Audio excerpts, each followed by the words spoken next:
Welcome to the MicroMolar podcast, the Biotech headline series. Today is Tuesday, April 7th, 2026. We're running through the 25 biggest headlines in biotech. Let's get started.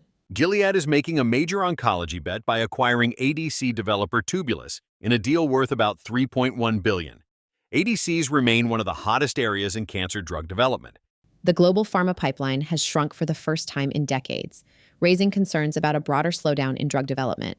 Some areas are still holding up well, but the overall trend is moving in the wrong direction. AI-focused biotech companies are starting to reopen the IPO window, helping revive a public financing market that had been largely shut down. Takeda has ended its partnership with Denali and returned a dementia program, marking another setback in the neurodegeneration space.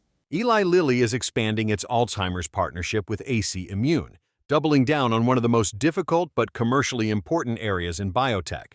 Sanofi reported mixed phase 2 data for its bispecific candidate, with encouraging results in respiratory disease, but a miss in eczema. Biogen is teaming up with Alloy to build out its antisense drug capabilities and strengthen its next wave of RNA medicines. Rare disease companies and advocates are pressing the FDA for clearer and more predictable regulatory rules.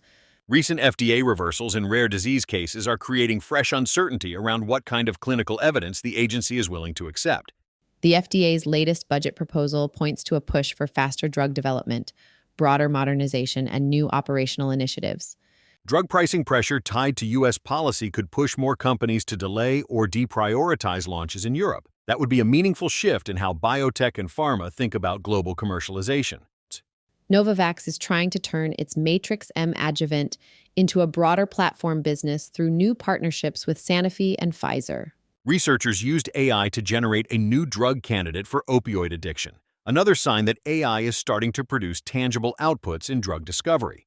US and UK regulators are working more closely together on medical devices in an effort to align standards and streamline oversight. Zato has won FDA clearance for an outpatient EEG device designed to make neurological testing more accessible outside the hospital. Biotech layoffs are continuing across the industry as companies cut costs, narrow pipelines, and try to extend cash runways.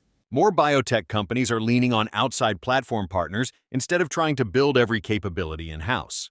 Biotech leaders are revisiting how to survive the industry's valley of death, where a lot of promising programs still fail before reaching key inflection points. The line between AI companies and biotech companies is continuing to blur as software and drug development become more tightly linked.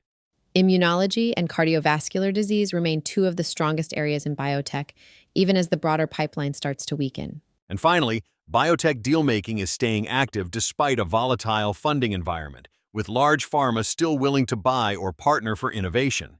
That's all for today's headlines. Thanks for tuning in to the MicroMolar podcast. See you tomorrow.